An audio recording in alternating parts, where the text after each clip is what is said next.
So we're gonna do another game that we both really like. Yeah. And it's also more of a popular game. You probably see a lot of people do videos about this one. It's people are. You think it's one of those love it or hate it type of games? I've never. No. See, I don't watch like internet stuff, so I don't. Well, what we're going to talk about is Xenogears. Xenogears, however you want to pronounce it. This is another SquareSoft RPG. You had, mech fighting and character fighting, and the battle system was unique. Mm-hmm. Really good anime, like cutscenes, story. There was tons. I mean, essentially you're trying to kill God, but Yeah, it was a controversial story. Right.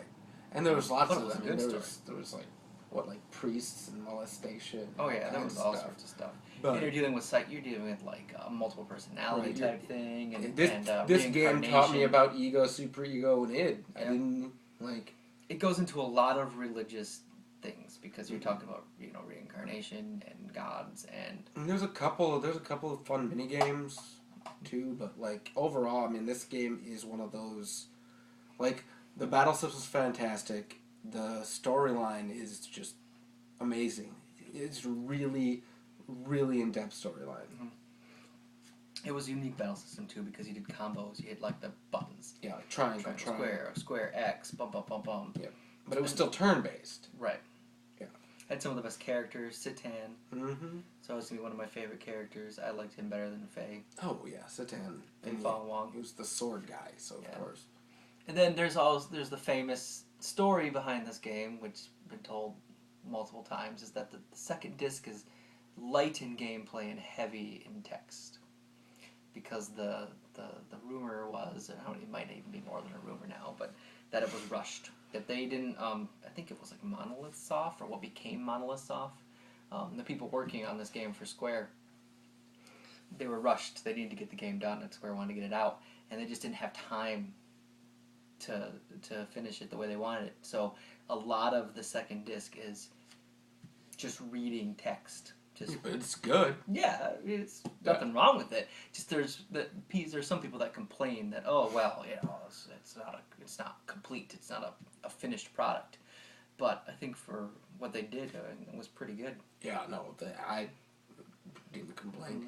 Wasn't supposed to be like the fifth in a series, but nothing else matters. Yeah, I mean, you have the Xenosaga 1, 2, and 3 on the PS2, which are kind of prequels, but they don't. They make some references because you deal with reincarnation in this game. Right. So but it was never officially said like, yes, these are direct prequels to Xenogears. It was just kind of But always. This was supposed to be the fifth story in some type of saga. Right. Whether or not that saga ever got made. Right. And so, yeah. So then you had the 1, 2, and 3, and then you had the games that came out on the Wii, the Xenoblade ones. I don't know about that. I don't know much about them either. But it did it have anything to do with... I don't know if it's just stuff I read, but like, were there ties to like Evangelion too? I don't know for sure. Maybe just with the... I mean, it was similar in some there were ways. a lot of characters that seemed similar, but in any case, yeah. But it's a very, very high quality game. There was like, if you actually print it out, it's like 800 pages of text, and I remember what grade I was in, but we were doing like this reading thing, and your teacher would call you, and if she called your house and you were reading, you would get like some type of prize the next day or whatever, and I was playing this game. Apparently that didn't count though. But you were reading. I know, I was reading. Yeah. I was reading. But video games don't count as reading, so whatever. How much things have changed. Mrs. Sleeman. What if you don't read in any video games now? Still do. Most people probably turn off subtitles and just listen to the voice actors. Yeah, that's true. That's true. I don't read anymore. No. It's a shame. So there's an interesting story about how we came up with this. Is our original copy too. Yep. Came about this game. I remember we were in a Meijer store. It was probably the Clyde Park Meijer. Yeah, the Clyde Park Meijer down by our house. And we were looking at the game case. And I don't know how old we were. 16, 13, or 17 and 14, I something was like an that. early teenager. I know that. Anyway, we had just come off of playing Final Fantasy VII, and like we said before, that was like one of the first RPG that we played because we would play RPGs when we played like platformers like Mario and stuff.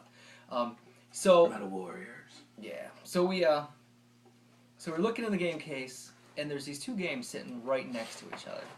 One of them was Which makes no sense because they shouldn't have been alphabetically. They shouldn't have been near each other. No, but they were. I one remember. was Xenogears, and the other one was Metal Gear Solid, which is a fine game in and of itself. Not our personal favorite, but nothing wrong with it. So we were like, wow, and they had relatively similar. I mean, if you're looking at, there's more art to this, but they both kind of had a white background. They both had gears in the title, so it was like, well, which one of these games should we get? We only got enough for one. And the thing that I think that put us over the top was that we noticed that this game was made by the same people, or at least published. Back then you say made because you don't know better, by the same people that did Final Fantasy VII. So we had picked this one instead of Metal Gear Solid. And I think that if we would have picked Metal Gear Solid, we would have been a little bit disappointed about what the game was. I think if we would have picked Metal Gear Solid, we probably never would have played this game. It's possible. I think because I don't think we would have gone back. I think we would have been turned off to Gears in general. It could be, yeah. Or we just might not have had the money to go back and get another game. For me, it's just like it had everything that I enjoyed. So the beginning was a little slow, but once it got going, it was fantastic. Mm-hmm. It's the one thing I hate about going back and playing old games is I've played the beginning of games more than anything else. Times. So if you get past that first few hours, for me, if you can get past that part where you're like in the desert and you meet Bart for the first time, if you can get past that, then you're good. But everything in the village in the beginning is just he's going crazy. Because you can't and skip killing things people when again. But no, it was definitely, if you ever get a chance to play it, you have to have time though. Even if you're rushing through it, this game's going to take you, 40 hours? Yeah. And even then, it's hard. The final boss battle is tough. Yeah. You're going to have to actually work at it. Did we even beat it the first time we played through it? The first playthrough, I think it was one of those things where we had to go back and, level up. Yeah, had to grind it out. Yeah. But the experience was different too, because there's equipment for your gears and stuff. Mm-hmm. It's not. So your people level up, but your gears just get better equipment. So if you can find it, it is kind of uncommon. Of course you can go online, you can buy it.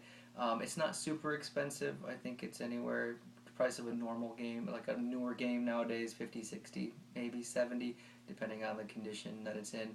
You're definitely gonna need a memory card. Yes. I don't know how many blocks it says. Oh, just one block. But you'll, remember that you need a memory card. You can't play this game in one sitting. Yeah. So, yeah. Definitely pick that up if you can find it. All right.